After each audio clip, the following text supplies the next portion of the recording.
para o Centro de Excelência em Inteligência Artificial.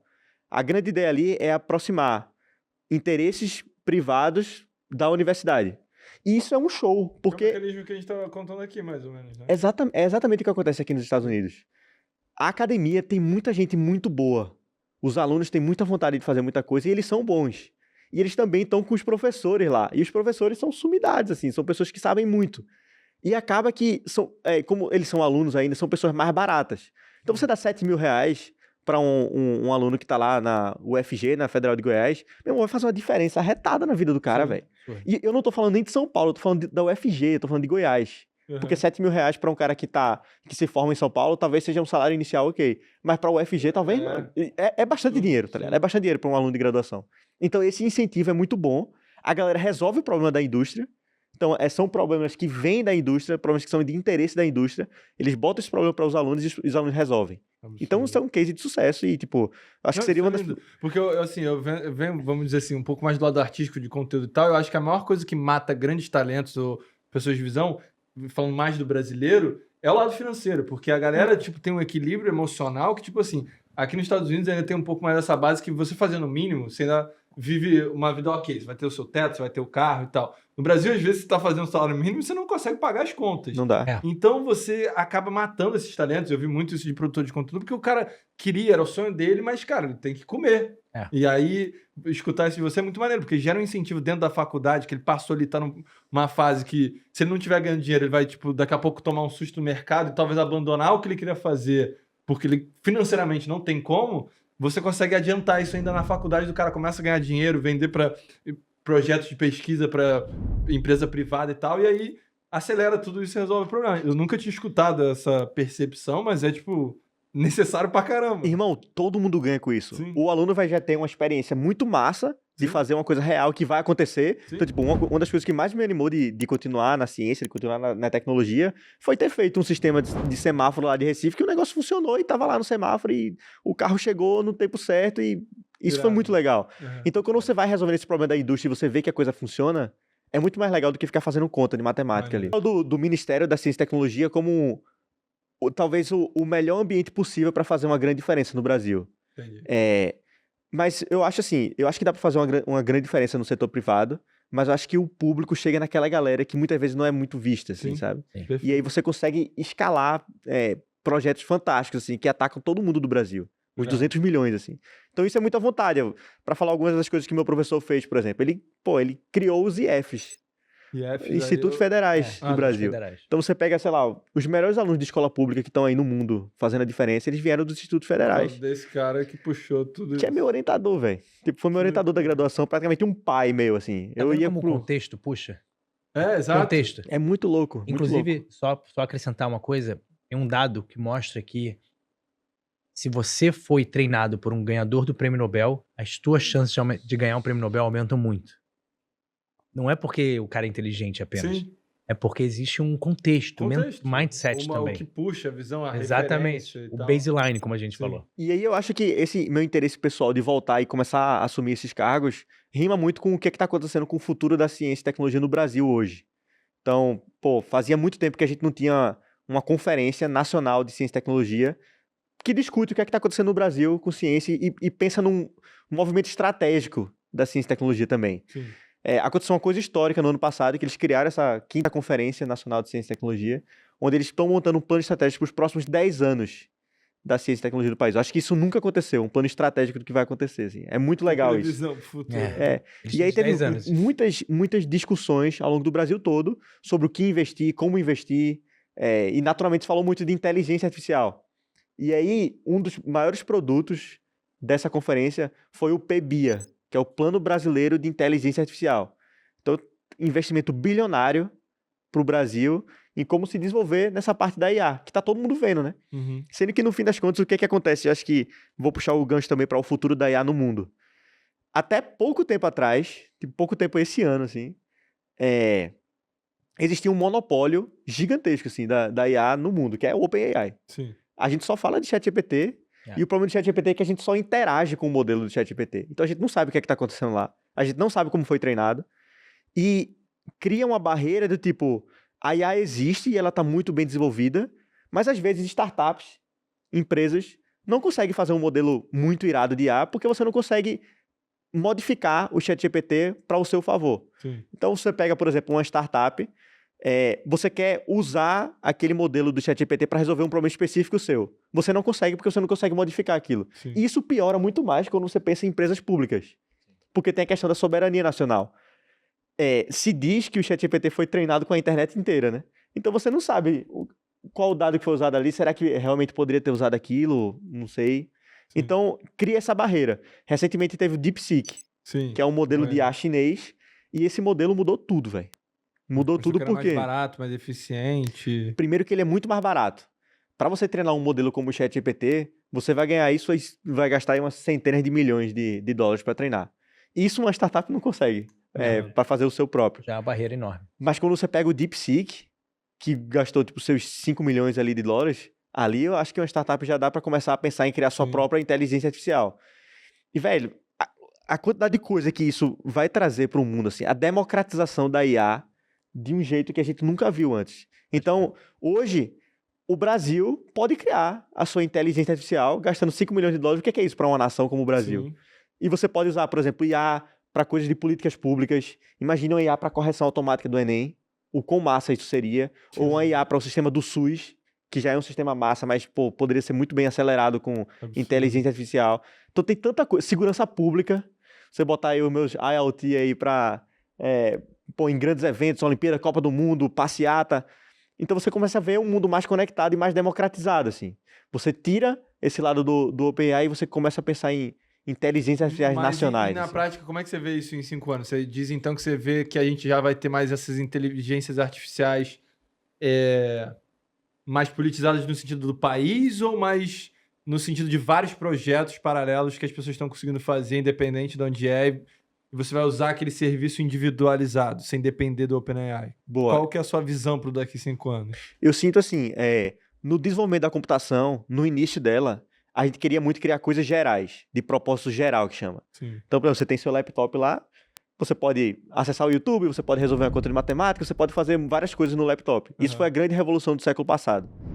Nesse século de agora, a gente está pensando muito em coisas extremamente específicas. Então, hoje, a coisa quente do momento é como é que eu consigo acelerar contas de inteligência artificial, porque eu quero criar o melhor supercomputador possível para eu treinar coisas super específicas. E isso eu estendo para tudo que envolve IA. Então, agora eu não quero... Existe o papo da IA geral que vai resolver todos os problemas, Sim. mas, na verdade, essa IA geral nada mais é que um conjunto de IAs super específicas, que são os agentes que todo mundo fala, né? Para resolver aquele problema muito específico. Então, eu posso treinar uma IA super gigantesca, tipo um ChatGPT, para resolver um problema específico. Seja identificar, sei lá, uma doença num raio-x, por exemplo, de maneira quase 100% de acurácia.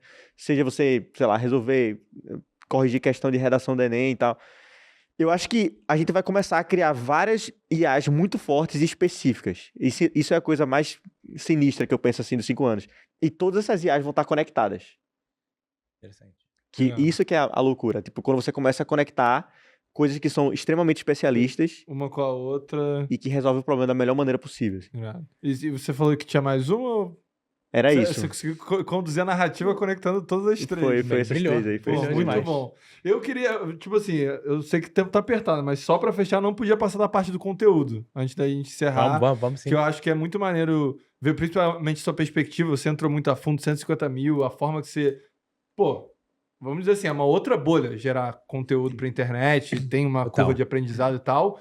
Aí eu vou falando mais dele, mas que eu acho que você também vai entrar. É importantíssimo na sua trajetória. Me ensina aí, você tem que me ensinar isso aí, pô. Estamos dando força. Mas, tipo assim, como é que foi essa sua cabeça? Quer dizer, a gente já entendeu na história que foi ali Luciano Huck meio que na pressão, boom, pô, tem que fazer. Mas também conseguir executar. Tipo, você tem uma visão da questão do fundo verde. Aqui no podcast eu percebi que você tá sempre preocupado em comunicar numa linguagem que a galera vai entender. Então, o que você viu de vantagem, né? Ou como usar esse modelo a favor? E como é que você aprendeu tão rápido a usar num nicho que pra mim é muito específico. E assim, se alguém me falar, vou abrir um Instagram de ciência, eu vou falar, pô, irmão, vai ser difícil tu ganhar seguidor. E tu tá conseguindo. Você é um exemplo disso. Então, valeu, Igor, pelo apoio, Não, cara. mas Você é é muito um maneiro exemplo pra gente, né, que começou faz pouco tempo, ou vai começar. Então, eu gosto de brincar que eu não sei muita coisa, mas eu sei aprender coisas. É isso que o doutorado me deu. Eu sou um ótimo pode me botar pra dar aula de qualquer coisa no mundo, só me dá um tempo pra estudar. Eu sei estudar pra dar aula. Entendi. E aí você também já sabe. A gente sabe, a gente aprende a aprender. E eu acho que não foi diferente com essa coisa de Instagram. Primeiro que eu sou um cara, como vocês estão vendo aqui, eu sou um cara tranquilo, eu falo... A maneira que vocês estão me vendo falando, eu falo na rede social, eu falo assim. Falo, e aí, cientistas? É igual eu falei, e aí, Matt? E aí, Nil? Então, assim, primeiro foi esse o ponto. Ou seja, eu me senti muito natural em relação à linguagem. Eu já uso essa linguagem. É natural pra mim falar dessa forma. Esse é um ponto. Mas o ponto que também eu notei é que existe uma curva muito grande de aprendizado. Cara, eu quebrei a cabeça. Falei, meu irmão, eu vou aprender essa porra. Comecei a ver vídeo pra caraca. Em uma semana eu tava fazendo conteúdo. Eu tive meu primeiro viral em 2 semanas depois que eu abri meu... Qual que foi? Que foi sobre o glioblastoma. Foi sobre o cérebro. O câncer de cérebro e o uso de ultrassom pra aumentar a eficácia da terapia. Porque eu comecei... Qual foi a minha ideia? Cara, eu vou começar a falar de coisas que eu manjo pra caraca. Que é mais fácil pra mim fazer conteúdo disso. Sim. E ao longo do tempo eu fui percebendo que eu tinha uma ferramenta que me possibilitava, que é saber sobre pesquisa. Porque eu não pesquisei tudo, ninguém pesquisou tudo. Sim. Mas eu sei o que é uma pesquisa. Eu sei quais são as falhas de uma pesquisa. Eu sei ler uma pesquisa. Eu sei avaliar se uma pesquisa parece ser boa ou não. Então eu posso usar essa ferramenta a favor da ciência. Então hoje em dia, como eu mencionei, um dos meus tipos de conteúdo é pegar um artigo fodão, maneiro pra caramba, mas pouca gente vai ter acesso, e democratizar a parada, e falar sobre, usando a linguagem das redes, usando a linguagem que eu falo aqui. Sem o palavrão, é óbvio, né? Foi mal, gente, pelo palavrão, mas falando de uma maneira acessível. Só que também eu tô explorando, é recente, tem 1 ano, e eu tô me amarrando, assim, me abriram muitas oportunidades, inclusive essa que a gente tá aqui hoje, em parte é por causa disso também. Eu tô criando conteúdo amarradão. Como o Matt falou, você tem que fazer coisas que você gosta. Cara, eu gosto pra caraca. Eu acho maneiríssimo. Eu acho que eu sou bom, assim. Eu consigo traduzir as coisas da maneira como eu gostaria que elas fossem. Eu tenho uma ideia. Eu quero fazer alguma coisa parecida com isso. A coisa final sai parecido. Essa é uma coisa bem legal de criar um conteúdo do tipo que eu tô fazendo. Então, o Fundo Verde foi uma das ferramentas que eu aprendi. E recentemente eu tenho até explorado outros modelos. Então, eu fiz um vídeo na semana passada na praia do Rio. Eu tava na praia de Ipanema, bonitão o dia assim, e aí eu tô filmando na câmera do iPhone, né, com modo cinema, que fica tudo embaçado. De repente eu dou um salto na frente e falo, hoje é um péssimo dia pra você ser anti-vacina. Já aprendeu a fazer o Ruco. Exato. Não, esse é o primeiro aprendizado. O primeiro aprendizado são os 3 segundos, irmão. Isso. 3 segundos. Se tu não falar, se os primeiros 3 segundos não forem interessantes, perdeu. Acabou. E eu tenho me aperfeiçoado nesse sentido, de aprender o que funciona. Eu sou um cientista. Eu experimento, cara. Eu faço um experimento, não funcionou, eu vou pro outro. Experimento. Acho que você falou muito bem agora. Você é um cientista e o produtor de conteúdo é isso, cara. Experimento. Quem mais cresceu, se você pegar de referência assim na internet, falando mais da galera que a gente conheceu de YouTube, até TikTok, Instagram, é quem mais experimentou. Porque acompanhar o algoritmo, que na real é, na verdade, o comportamento humano, não tem uma regra clara. Muita gente olha pra mim também e fala, pô, me ajuda aí, como é que eu começo? Eu falo, cara, posta pra caramba. A pergunta que a pessoa faz, qual é o caminho? Só posta, porque a gente postava vídeo diário, todo dia, então a nossa chance de acerto e erro era mais alta, obviamente, e a curva de aprendizado era muito mais rápida, porque a gente tava ali aprendendo todo dia. Então você matou a charada, tipo, é um cientista de conteúdo. Eu virei um cientista na vida real e de conteúdo. Muito maneiro. E eu tenho trabalhado intensamente, assim, é um full-time job que eu tenho depois do meu full-time job, hoje em dia, né? Então, mas é muito maneiro escutar isso de você depois do nosso papo aqui hoje, porque eu acho que alinha diretamente com um dos seus propósitos. Você falou sobre a disseminação de fake news e com a IA acelerando, e a gente daqui a pouco vai ter influenciadores digitais, que são robôs. Sim, deepfake, tá ligado? E tipo, a galera vai engajar e vai crescer esses perfis, isso eu não tenho dúvida. O que vai sobreviver? É o selo da credibilidade daquela pessoa que está dando aquela informação. Pode crer. Então, quando você está trazendo todo esse background que você tem, você está se tornando essa figura, é isso. Tipo, a gente viu aqui a Ana Maria Braga, a galera comentando ali. O que eles têm de diferença também versus um influenciador? Os caras estão há 40 anos de carreira, irmão. Falando na televisão todo dia, com a família e tal. Então, quando vem algo deles, tem um peso maior. Então, claro, é isso. Na hora de combater a fake news, o que for, se eu recebo no meu Instagram um Reels de uma conta aleatória de medicina, que é com IA, posta 10 posts por dia, eu vejo lá, eu tenho dúvida. Mas se eu vejo o teu, eu falo, pô, Tá validado. eu confio que o Dani, tipo, tem lá o estudo, tem a base. Então, vai ser muito importante esse papel das personas e o que você tá fazendo pra cada área, pra você ter essa credibilidade. E aí...